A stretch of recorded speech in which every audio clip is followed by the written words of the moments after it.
네, 오늘도 이렇게 주일 예배로 나오신 우리 학생 여러분들 진심으로 감사드립니다. 우리 함께 사도신경으로 신앙 고백 드리겠습니다.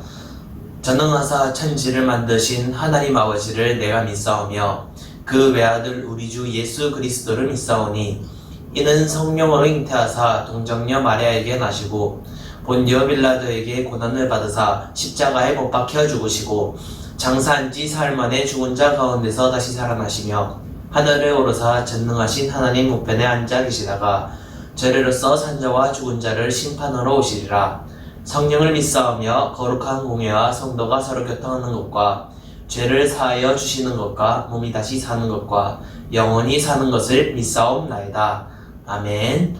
네, 다음으로 찬송가 115장 기쁘다 구주오셨네 함께 큰 목소리로 찬송 부르도록 하겠습니다.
네, 함께 큰 목소리로 찬송 불러주셔서 감사합니다. 다음으로 오늘 받으실 말씀입니다. 오늘 받으실 말씀은 누가복음 2장 11절에서 14절까지의 말씀입니다.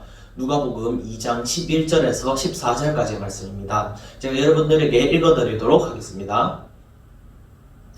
오늘 다윗의 동네에 너희를 위하여 구주가 나셨으니 곧 그리스도 주시니라.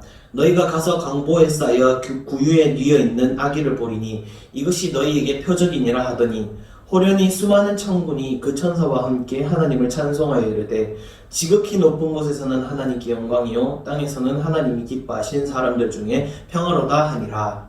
아멘. 함께 기도드리도록 하겠습니다.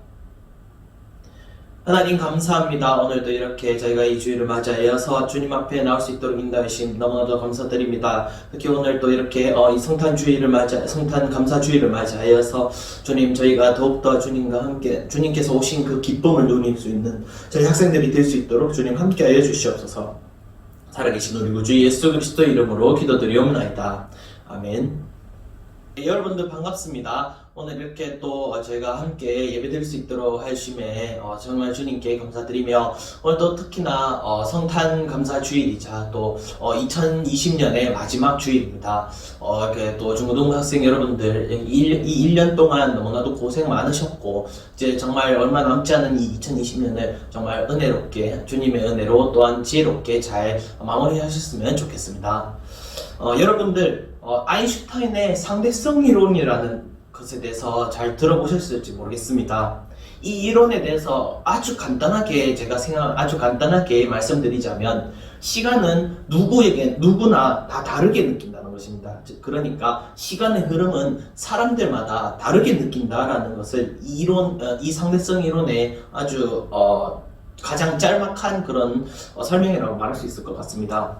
예를 들어서 우리는 게임을 할 때나 뭐 이런 유튜브 영상을 볼 때나처럼 재밌는 일을 하면 이 람보르기니가 아우토반을 질주하듯이 굉장히 빠르게 지나가는 것처럼 느껴지고, 아니 공부를 하는 그런 일처럼, 그러니까 지루한 일을 할 때처럼 하면, 그 지루한 일을 하면은 마치 달팽이가 그냥 기어가듯이 시간이 아주 천천히 느리게 흐르는 것처럼 느껴지듯이 말입니다. 마치 이 2020년도 정말 똑같은 것 같습니다. 누군가에게는 좋았던 일이 가득해 아주 재빠른 한 해였을지도 모르겠고, 누군가에게는 힘들었던 그 일이 가득해서 매우 천천히 가는 그런 해였을지도 모르겠습니다. 특히나 올해는 또 이렇게 코로나 바이러스 때문에 참 많은 사람들이 힘들어하고 또 어렵게 느껴져서 어쩌면 좀 많은 사람들이 힘들게 좀 천천히 지나가는 한 해였지 않았을까라고 생각은 또 들고는 합니다. 그래도 여러분들은 또 기쁘시게 또 이렇게 또 꾹 참고 이 시간까지 지내오셨고, 또 마침내 예수님께서 이 땅에 오신 이 성탄절을 맞이하여서 이 예배 자리에 참여해 함께 기쁨의 시간을 맞이할 수 있게 되었습니다. 이 성탄감사주일에 함께 예수님께서 저희를 위해서, 여러분들을 위해서 여러분들을 위해 구원을 베풀어 주셨다는 그 사실을 믿고 이제 기뻐 찬송 드릴 수 있는 오늘 자리가 되었으면 좋겠습니다. 오늘 본문은 이제 신약의 사복음서, 즉 마태복음, 마가복음, 누가복음, 요한복음 이 네 개 중에 이 마태복음과 누가복음에 함께 기록되어 있는 예수님의 탄생에 대해서, 그 스토리에 대해서 기록하고 있는 것입니다. 예수님을 잉태했던 그 마리아와 그의 남편 요셉이 함께 가이사 아구스도, 그러니까 우리가 아는 아우구스투스 황제의 명령을 따라서 호적을 등록하기 위해 그 예루살렘 베들레헴에 들렀다가 마국간에서 예수님을 낳았다는 그 스토리에 대해서 여러분들은 너무나도 잘 아실 것입니다. 이 사건은 수많은 천사들이 하나님께 찬송할 정도로 기쁜 일이었고, 이 6천년의 인간 역사상에서 또 가장 중요하게 여길 그런 전환점이라고 저는 말하고 싶습니다. 예수님이 오시기 전까지는 인간은 참으로 힘들게 하나님을 믿었습니다. 제사에 대해서도 알아야 하고, 제사를 알면 그 수많은 절기들, 뭐 유월절, 무교절, 오순절 이런 절기들도 알아야 되고 또한 지켜야 됐으며, 이 율법도 어겨서도 안 됐고, 가장 중요한 것은 당시 선택된 백성들이었던 이스라엘 백성 외에는 다른 나라의 백성들, 즉 이방인들은 천국은 꿈도 꾸지 못할 일이었다고 저는 말하고 싶습니다. 그것이 바로 구약시대, 예수님이 오시기 전까지의 저희의 상황이었죠. 그러나 이제 예수님께서 오셔서 인간의 모든 죄를 대신 짊어지시고 십자가를 지셨고, 이로 인해 우리 이방인들까지, 여러분들까지도 구원의 문이 활짝 열려 그곳으로 들어갈 수 있게 되었다는 것입니다. 그렇게 오늘 본문은 그 예수님에 대해서 너무나도 잘 표현하고 있는 것이라고 저는 또한 생각하고 있습니다. 저는 오늘 이 본문의 말씀을 가지고 하늘에서 내려온 영광과 평화라는 제목으로 여러분들과 이 은혜를 나누어 보고자 합니다. 앞서 말씀드렸듯이 오늘 본문은 예수님의 탄생 때 대체 어떤 일이 일어났는가에 대해서 우리에게 알려주고 있습니다. 그런데 그 내용을 보니까 저희에게 오늘 본문을 보는 우리에게 마치 두 가지 궁금증이 생기는 것 같습니다. 첫 번째 궁금증은 대체 예수님은 누구신가에 대한 것을 오늘 살펴보는 그런 궁금증을 가지게 하는 것 같습니다. 예수님이라는 사람이 누군데 그의 탄생에 관해서 성경이 이렇게 시끌벅적하게 기록해 놓은 것일까요? 참으로 궁금하지 않을 수 없습니다. 당장 단문서를 펼쳐보아도 수많은 사람들이 등장하는 것이 이 성경이라는 책인데, 그중 특출나게 예수님에 대해서 이렇게 참으로 요란하게 기록해 놓았음을 우리가 살펴볼 수 있습니다. 그럼 대체 누구인데 이 성경이 이렇게 기록되어 있을까요? 대체 하나님의 말씀인 이 성경책에 어떻게 예수님에 대해서 이렇게 시끌벅적하게 기록하고 있을까요? 그 첫 번째로, 그가 우리를 위해 이 땅에 오신 그리스도라는 것을, 그러니까 그가 우리를 위하여서 이 땅에 오신 그리스도라는 것을 알려주기 위해서 이 성경이 먼저 기록하고 있다는 것입니다. 11절에 제가 읽어드리겠습니다. 오늘 다윗의 동네에 너희를 위하여 구주가 나셨으니 곧 그리스도 주시니라 라고 말하고 있는 것을 우리가 살펴볼 수 있죠. 여기서 그리스도라는 단어를 우리가 집중해서 살펴보고자 합니다. 그리스도라는 이 단어의 뜻을 살펴보니까 이 단어의 뜻은 왕, 구세주, 또 기름 부음 받은 자라고 그 뜻을 가지고 있다고 합니다. 다시 말하자면 예수님께서는 왕으로서 또 구세주로서 또 기름 부음 받은 자, 즉 선지자로 오셨다는 말입니다. 그런데 예수님께서는 그냥 오신 것이 아닙니다. 목적을 가지고 오셨는 이 땅에 내려오신 것인데요. 바로 여러분들을 위해 오신 것이 바로 그 목적이라는 것입니다. 그럼 우리를 위해서 무엇을 하시는지 또 궁금해집니다. 또한 마태복음 1장 23절을 제가 읽어드리도록 하겠습니다. 보라, 처녀가 잉태하여 아들을 낳을 것이요 그 이름은 임마누엘이라 하리라 하셨으니 이를 번역한즉 하나님이 우리와 함께 계시다 함이라 라고 기록하고 있는 것을 우리가 볼 수 있습니다. 예수님이 우리를 위해 하시는 일이 대체 무엇입니까? 하나님이 우리와 함께 하시다는 것을 보여주는 증표로서 바로 이 땅에 예수님께서 오셨다는 것을, 그것이 바로 예수님이 우리를 위해 하시고자 하시는 일입니다. 하고자 하시는 일입니다. 예수님께서는 하나님께서 인간과 같은 육체를 입고 오신 분으로서 자신은 우리 믿는 사람들을 항상 생각하고 계시다는 것을 보여주시는 아주 좋은 증거가 되는 것입니다. 그렇기에 예수님께서는 여러분들을 위해 이 땅에 오신 우리의 왕이시고 구주이시며 또 기름 부음 받으신 그리스도가 되어주신다는 것을 여러분들은 믿으시기 바랍니다. 또 첫 번째 궁금증의 두 번째에 대한 답은 천사들이 하나님께 찬송 드릴 수밖에 없도록 하는 이가 바로 예수님이라는 것을 이렇게 또 첫 번째 궁금증에서에 대한 해답을 알려주고 있습니다. 13절에 보니까 호련히 수많은 천군이 그 천사와 함께 하나님을 찬송하여 이르되 라고 말하고 있습니다. 호련히 수많은 천군 천사들이 나타나서 목자들 앞에, 양을 치는 그 목자들 앞에 나타나서 하나님을 찬송하고 있다고 오늘 기록하고 있는 것을 살펴볼 수 있죠. 천사들은 왜 이렇게 하나님과 사람에게 찬송과 또 이 축하를 보내고 있는 것일까요? 바로 그 이유가 하나님께서 예수님을 이 땅에, 여러분들이 사는, 우리가 사는 이 땅에 보내주셨기 때문입니다. 예수님은 하나님의 그 자비하심과 그 사랑을 나타내는 그런 존재이십니다. 죄로 인해 사망에 이르러 지옥의 그 영원한 불구덩이에 떨어질 여러분들을 대신하여서 여러분들의 그 죄를 짊어지시고 십자가에 못 박혀 주셨기 때문입니다. 또 감히 인간은 측량할 수 없는 그 크신 하나님의 지혜로서 이 일, 즉 예수님을 이 땅에 보내주신 그 일을 생각하시고 실행하신 하나님께 영광이 되는 그런 존재이십니다. 이는 예수님을 믿으면 앞서 말씀드렸듯이 하나님께서 우리와 함께 계심으로 당연히 그 은혜에 여러분들은 항상 감사드리게 되고 모든 영광을 하나님께 드리기 때문입니다. 이사야 12장 15절에도 이렇게 말하고 있는데요. 여호와를 찬송할 것은 극히 아름다운 일을 하셨음이니 이를 온 땅에 알게 할지어다 라고 기록함으로써 예수님이 오신 일은 극히 아름다운 일이요 또 세상이 알게 될 일이기 때문에 그를 보내신 하나님은 마땅히 찬송하듯이 분이라는 것을 알게 해주십니다. 예수님을 보내주신 하나님을 찬송할 수 있는 여러분들이 되시길 주님의 이름으로 소원합니다. 그럼 마지막 두 번째 궁금증입니다. 예수님께서 이 땅에 오셨는데 왜 또 어떤 이유로 오셨는지에 대해서 조금 더 자세히 알아보고자 합니다. 본문 14절에 이렇게 말하고 있습니다. 지극히 높은 곳에서는 하나님께 영광이요 땅에서는 하나님이 기뻐하신 사람들 중에 평화로다라고 말하고 있는 것을 우리가 살펴볼 수 있습니다. 왜 예수님께서 이 땅에 오셨습니까?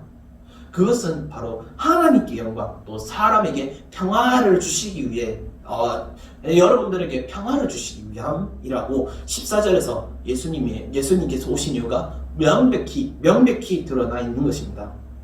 다르게 말하자면 하나님께서는 예수님을 통해 자신이 영광 받으시기를 원하시고 또 여러분들이 평화를 얻기를 원하시는 것입니다.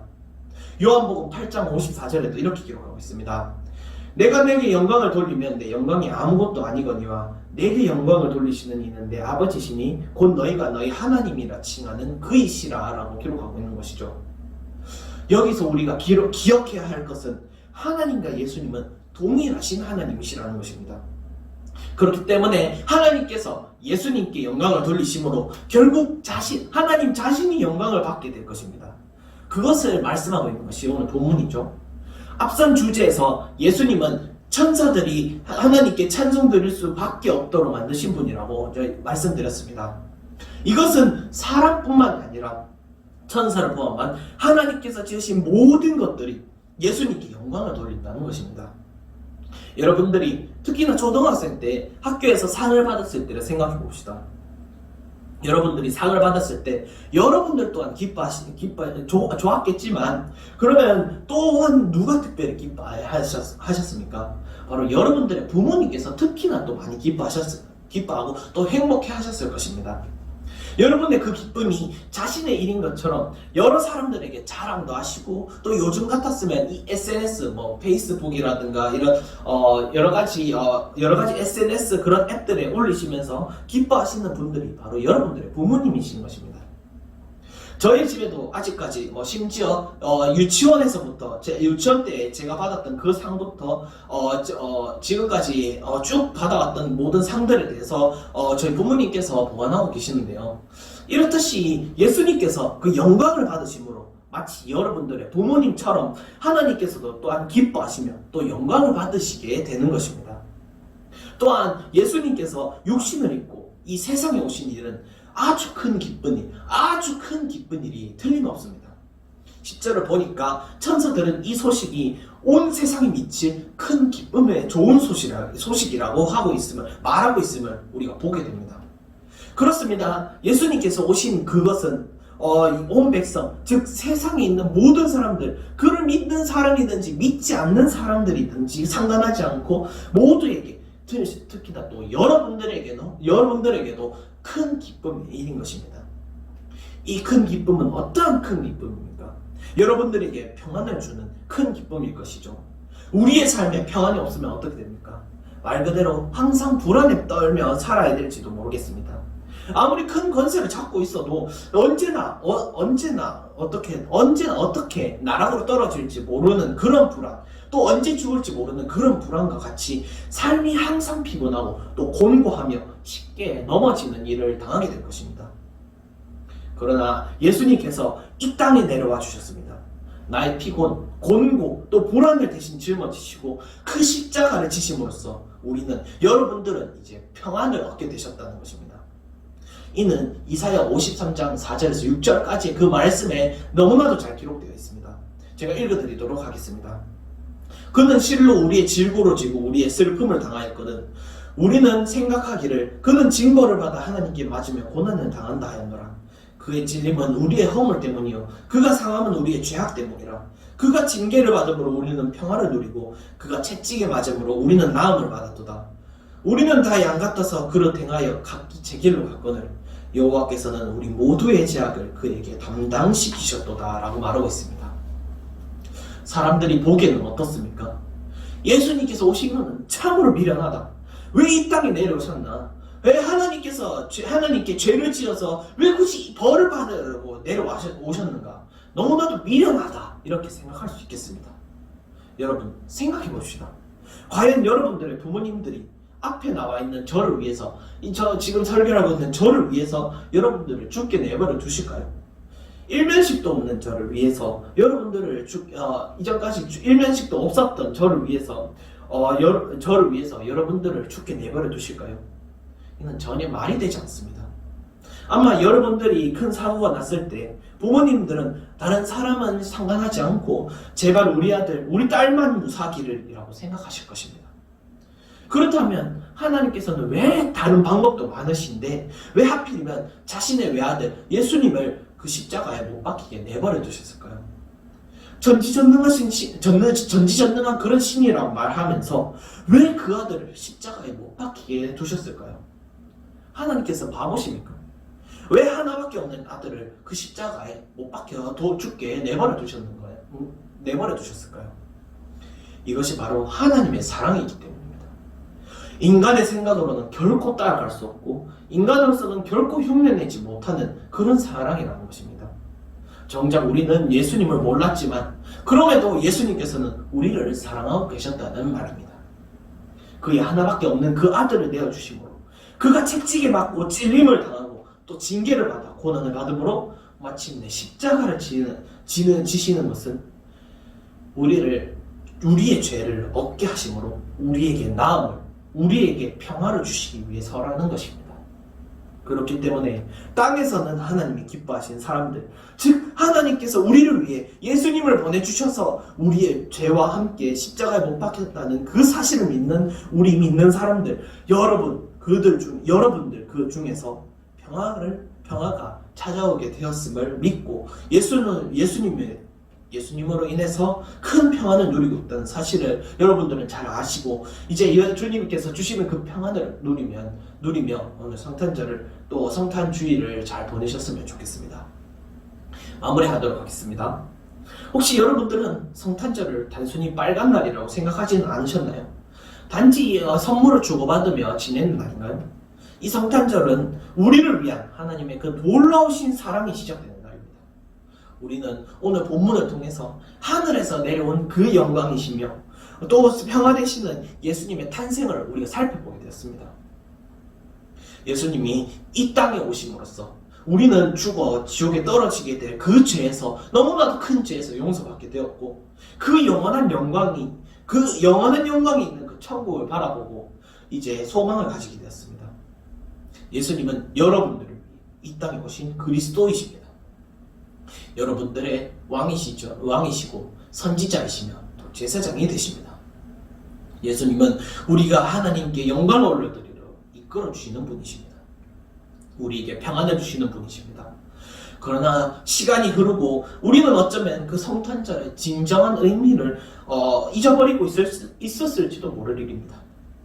단지 세상의 그 흐름대로 단순한 빨간 날, 단순한 쉴 수 있는 날로 변했을지도 모르겠습니다. 그렇다면 이제부터라도 성탄절의 진정한 의미를 되짚어 봅시다. 예수님은 누구시며 예수님은 왜 이 땅에 오셨는지에 대해서 생각해 보면서 말입니다. 이 성탄절에, 이 성탄주일에 우리의 구원자 그 구원자가 되며 그 우리의 여러분들의 평안이 되어 주시는 예수님을 마음에 모시고 기쁨으로 하나님께 영광을 돌리며 찬양을 올려드릴 수 있는 우리 중고등부 학생 여러분들이 되시길 주님의 이름으로 소원합니다. 기도드리겠습니다. 하나님, 오늘 성탄 검사 예배를 맞이하여서 이 자리에 저희 중고등부 학생들을 인도하여 주심 너무나도 감사드립니다. 과연 우리는 예수님의 그 탄생의 의미를 잊어버리고 지냈는지 반성해 봅니다. 우리의 큰 기쁨이 되어주시고 우리를 항상 사랑해 주시고 우리의 평화를 책임져 주시는 예수님을 바라볼 수 있도록 인도하여 주시고 하나님께 더욱 영광을 올려드리는 삶을 살 수 있는 우리 부광교회 중고등부 모든 학생들이 될 수 있도록 주님 함께하여 주시옵소서. 이렇게 2020년을 마무리하면서 오늘 마지막 주일을 또 이렇게 보내면서 정말 하나님 이 2020년에 정말 너무나도 큰 은혜를 누렸다는 것을 저희가 더욱더 깨닫고 알게 하여 주시옵고 이제 2021년을 준비하면서 더욱더 믿음을 가지고 주님 오신 그 의미를 생각하며 그 구원의 기쁨을 더욱더 생각할 수 있는 모든 학생들이 될 수 있도록 주님 인도하여 주시옵소서. 살아계신 우리 구주 예수 그리스도의 이름으로 기도드리옵나이다. 아멘. 주기도문으로 예배 마치도록 하겠습니다. 하늘에 계신 우리 아버지여, 이름이 거룩히 여김을 받으시오며 나라가 임하시오며 뜻이 하늘에서 이루어진 것 같이 땅에서도 이루어지이다. 오늘날 우리에게 일용할 양식을 주시옵고 우리가 우리에게 죄 지은 자를 사하여 준 것 같이 우리 죄를 사하여 주시옵고 우리를 시험에 들게 하지 마시옵고 다만 악에서 구하시옵소서. 나라와 권세와 영광의 아버지께 영원히 있사옵나이다. 아멘. 네, 다음으로 광고 있겠습니다. 광고입니다. 코로나19 바이러스가 현재 많이 유행하고 있습니다. 거리두기 단계가 2.5단계까지 이렇게 격상이 되었는데 여러분들께서 건강 조심하시고 외출 전후 손과 발은 꼭꼭 씻어주셨으면 좋겠습니다. 여러분들께서 이렇게 사람들이 많은 곳에 다닐 때도 정말 조심하여 주시고 마스크를 꼭 쓰시고 이렇게 외출을 하셨으면 좋겠습니다. 매일 성경을 읽고 기도하는 삶을 통해서 언제나 하나님을 가까이 하며 하나님께 감사드릴 수 있는 여러분들이 되셨으면 좋겠습니다. 이제 이렇게 코로나 바이러스 때문에 참 많이 힘든데 여러분들께서 기도를 하여 주셔서 이 코로나 바이러스가 속히 소멸될 수 있도록 함께 기도할 수 있었으면 좋겠습니다. 마지막으로 2020년 우리의 다짐을 함께 읽어보도록 하겠습니다. 2020년 우리의 다짐입니다. LTN으로 부끄럽지 않은 삶을 삽시다.